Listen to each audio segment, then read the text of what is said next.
Welcome back, everyone. It's great to be continuing our deep dive into really practical English. We Absolutely. got those sounds down, right? We Yes. worked on our pronunciation. We ironed out some of those common mistakes that kind of trip us up sometimes. Exactly. And now we're going to build on that because, what good is perfect pronunciation if you're not confident actually using, the everyday building blocks of language? It's like having all the ingredients but not the recipe, right? Exactly. It's like having a beautiful sports car but not knowing how to drive. I like that. So today we're tackling something that you use all the time, every single day. Numbers, dates, and how to tell time in English. You got it. Whether you're giving someone your phone number, talking about when you were born, or just figuring out what time to meet for coffee, these are essential skills, and we're going to make sure you can handle them like a pro. All right, let's unpack this a bit, starting with numbers. Sounds good. Now, you might think, oh, numbers, 1, 2, 3, I got this. We all know numbers, right? But let's just take a moment, a deep breath, and make sure we're all starting from the same solid foundation. Absolutely. It's always good to refresh the basics. So let's start with those single-digit heroes, those numerical building blocks. Numbers 1 through 10. Ready. Ready. Listen closely, and if you want, repeat after us. 1, 2, 3, 4, 5, 6, 7, 8, 9, 10. Perfect. Feeling good. Feeling good? Great. Now let's kick it up a notch and move on to the tens. Yeah, this is where it gets a little more interesting. This is where sometimes things can get a little jumbled. We're talking about 10, 20, 30, 40, 50, 60, 70, 80, 90, and of course 100. And here's where that pronunciation practice we did last time comes in really handy. Because there's a crucial difference between a word like 30 and a word like dirty. Oh, yeah, that's a big one. Huge. 30, as in the number 30, has that the sound 30. Right. While dirty, meaning, not clean, is dirty. More of a short I sound there. It's all about that subtle vowel shift. That's it. And believe me, that one little sound can make all the difference in how well you're understood. Oh, absolutely. You don't want to be telling someone your age and accidentally calling yourself dirty or, asking for dirty dollars instead of 30. Haha, definitely not. So let's try those again, just to really nail it down. 30. Dirty. Practice those a few times and you'll be golden. Golden. Golden. Yeah. Now, numbers aren't just these things we, count with or do math problems with. We use them in real life all the time. Right. They're everywhere. They are everywhere. So think about, how about sharing your contact info? Good one. In English, the most common way to give someone your phone number is to say each digit individually, one by one. Makes sense. So, for example, if your phone number is 987-654-3210, Okay, 987. you would say 987-654-3210. Got it. You wouldn't say 987 or 654. It's about being really clear so the person on the other end can jot it all down. That's clear. And this goes for, addresses, any kind of number sequence. Another big one, talking about money. Oh, for sure. Money talks, right? Money talks. So imagine you're at the store. You've found that cool new gadget you've been wanting, and it's $45. Okay, $45. You wouldn't say $4 or $5. Oh. You'd say $45. Nice and simple. Simple, straightforward. And of course, if you're making plans, meeting up with someone, time becomes crucial. Absolutely. Timing is everything. So if you're meeting a friend at, say, 6:30, you'd say, let's meet at 6:30. Perfect. No confusion there. No confusion. All right, we're getting pretty good with our numbers now. But let's move on to something that can be a little tricky for some folks. Dates. Yeah, dates can be a little more complex, especially for learners. It's not just about the numbers. It's about how we express them. Right. When we talk about dates, we use what are called ordinal number. Ordinal numbers. Remember, regular numbers are 1, 2, 3. Ordinal numbers tell us the order or position of something, like first, second, third. So, if today is March 30th, we wouldn't say March 30. No. We'd say March 30th. That "the" at the end is super important. It really is. It signals that we're talking about a specific date, the 30th day in the sequence of March. And again, that pronunciation practice we did earlier, it all pays off here. You want to make sure you get that "the" sound clear and crisp, just like we practiced. Let's try a few more of these ordinal numbers just to get comfortable with them. Sure. We have first, second, third. Okay. Notice those first three are a little irregular. Then we have fourth, fifth, sixth, and so on. When we get to bigger numbers, it's 21st, 22nd, 31st. That est and ard pattern comes back for those numbers ending in 1, 2, and 3. Got it. So to practice this a bit, let's think about birthdays. Okay, birthdays. When's your birthday? Try saying it out loud. You would say, my birthday's on the day of month. So for me, if my birthday's on July 15th, I'd say, my birthday's on the 15th of July. Give it a try. See your birthday out loud. Now, of course, knowing how to say the day of the month is important, but it's also helpful to be comfortable with the bigger picture of time, days of the week and months of the year. Right, because dates exist within those larger contexts. Exactly. Let's do a quick review of the days of the week. Feel free to repeat after us as we go. Monday, Tuesday, Wednesday, Thursday, Friday, Saturday, Sunday. And now the months of the year: January, February, March, April, May, June, July, August, September, October, November, December.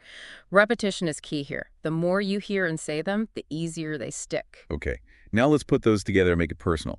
What month is your birthday in? For me, my birthday is in October. What about you? Being able to say that clearly and confidently is a basic part of everyday conversation.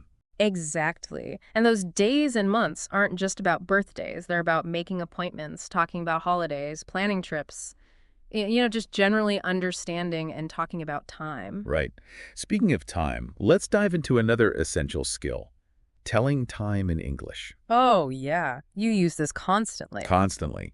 Checking train schedules, making sure you're on time for meetings, knowing when it's time to, grab a snack. Absolutely. So if someone asks you, what time is it? You need to be able to give them a clear, accurate answer, a simple starting point. Let's say it's 7.15. You could just say it's 7:15. Straightforward. Straightforward, right. But there are also other common ways to express time, and it's good to be familiar with all of them. Let's hear them. Okay, so if it's exactly 3:00, you'd usually say 3 o'clock. That o'clock is specifically for when the minute hand is right on the hour. Got it. Now, for 3:30, you actually have a couple of options. You could say 3:30, just like we did with the phone number, keeping it clear and simple. Or you might hear people say 3:30. Half past is a really common way to express that it's 30 minutes after the hour. 3:30. Yeah. Now, how about 3:45? Yeah. Instead of saying 3:45, which you could, we often say 3:45. Think about a traditional clock face. The minute hand is a quarter of the way around to the next hour, which would be 4 o'clock. I see. Similarly, for 3:45, you could say 3:15, but it's also really common to hear 3:15. 3:15. Exactly. It means a quarter of an hour has passed since 3 o'clock. And one more you might hear, though it's maybe a bit less common. If it's 3:10, you could say 3:10. Oh, interesting. 3:10. It simply means that 10 minutes have passed since 3 o'clock. Got it. So there are multiple ways to express the same time, which is actually pretty cool. It gives you some options, some flexibility. Exactly. And the more familiar you are with those options, the more natural your English will sound. Now, let's take all these ways of telling time and see how they actually work in real conversations. We've got a few little role-play scenarios here. Oh, I love role plays. Let's do it. So let's say you're asking about a class schedule. You might say, what time is your class? What time is your class? And the person might respond, it starts at 9 a.m. Okay, it starts at 9 a.m. Simple and clear. And of course, the a.m. tells us it's in the morning. Right. How about something like, sleep schedules? Good one. You could ask someone, what time do you usually go to sleep? What time do you usually go to sleep? And they might reply, I go to bed at 11 p.m. I go to bed at 11 p.m. Using p.m. to indicate it's in the evening. Right. And for one last scenario, imagine you're making plans to see a movie. Okay. You might ask, what time does the movie start? What time does it start? And the answer could be, at 6:45, don't be late. At 6:45, don't be late? Exactly. Notice how we used a direct way to say the time, and there's even a little friendly reminder at the end. So important. These little exchanges show just how important it is to feel comfortable asking about time and giving information about time. Okay, are you ready for a little quiz? A pop quiz, always. Pop quiz time. Let's see how much of this is sinking in. So, first question. What number comes immediately after 49? Think about it. The answer is, of course, 50. 50. Next one. What day of the week follows Wednesday? That would be Thursday. Thursday. All right, time for a time question. What time is 5:30? That's 5:30. 5:30. And for our final question, what is the 12th month of the year? That's December. December. So how did you do? Hopefully you got them all right. If not, no worries. It just means more practice. And speaking of practice, let's make things a little more fun with some tongue twisters that involve numbers. Ooh, tongue twisters. I love a good tongue twister. They're so much fun, and they're a great way to really refine your pronunciation. Exactly. They make you pay attention to each sound. So here's the first one. 4 fine fresh fish for 5 friends. Wow. 4 fine fresh fish for 5 friends. Try saying that 3 times fast. And here's another one that focuses on that 30 sound we talked about.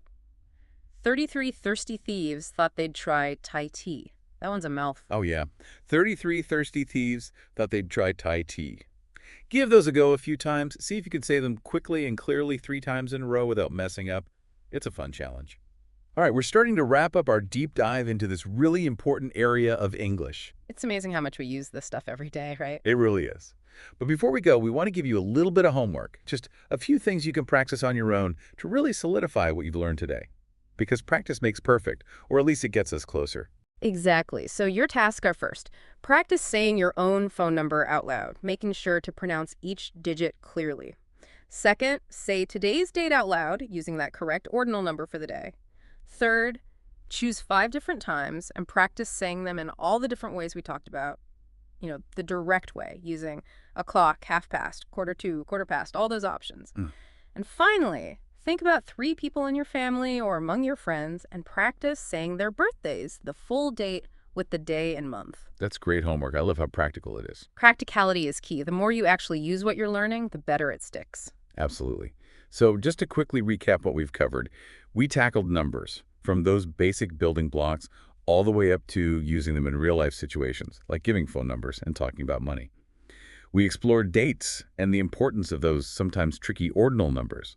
And we went over all the different ways to tell time in English so you can navigate your day with confidence.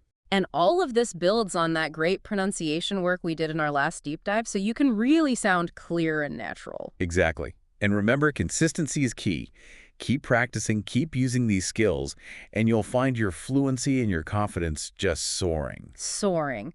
And speaking of what's coming up next, we're really excited to tell you that in our next deep dive, we're going to be focusing on something super important: how to talk about yourself. Ooh, that's a good one. Things like your hobbies, your family, what you do for work, so definitely tune in for that. Definitely. And before you go, we want to leave you with this thought. Think about how many times in just one day you use numbers, dates, and times. It's probably more than you realize, right? Probably way more. And now that you have this clearer understanding, this toolbox of expressions, imagine how much smoother, how much more confident those interactions can be. We hope you found this deep dive helpful. We're excited to continue this journey with you. Until next time. See you then.